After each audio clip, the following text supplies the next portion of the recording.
Hello दोस्तों, राधे राधे, जय श्री कृष्णा। दोस्तों, आज हम आप लोगों के लिए एक विवाह का सुहाग गीत लेकर आए हैं।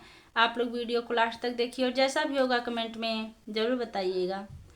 जोगिया की बोली अम्मा प्यारा लगत है, अरे जोगिया की बोली अम्मा प्यारा लगत है, अरे जोगिया हमारे मन भावे रे ललनवा, अरे जोगिया हमारे मन भावे रे ललनवा। जवन सुघर बर पापा तोहरे ढूढ़न हो, जवन सुघर बर पापा तोहरे ढूढ़न, अरे उनका का देबै हम जवाब रे ललनवा, अरे उनका का देबै हम जवाब रे ललनवा।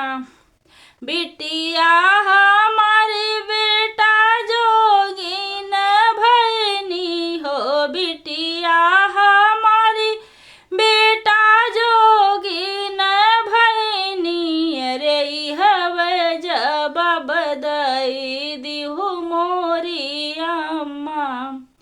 जोगिया की बोली चाची प्यारा लगत है हो, जोगिया की बोली चाची प्यारा लगत है, अरे जोगिया हमारे मन भावे रे ललनवा।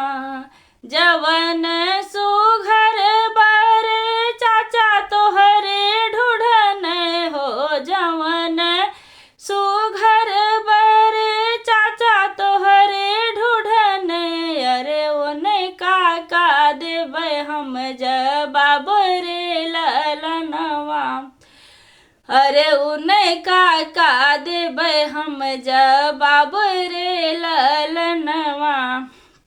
बिटिया हमारी बेटा जोगिन भैनी हो, बिटिया हमारी बेटा जोगिन भैनी, अरे हवे जवाब दई दिहु मोरी चाची, अरे हवे जवाब दई दिहु मोरी चाची। जोगिया की बोली भाभी प्यारा लगत है हो, जोगिया की बोली भाभी प्यारा लगत है, अरे जोगिया हमारे मन भावे रे ललनवा। जवन सुघर बर भैया तोहरे ढूढ़न हो, जवन सुघर बर भैया तोहरे ढूढ़न, अरे उनका का देबै हम जवाब रे ललनवा, अरे उनका का देबै हम जवाब रे ललनवा।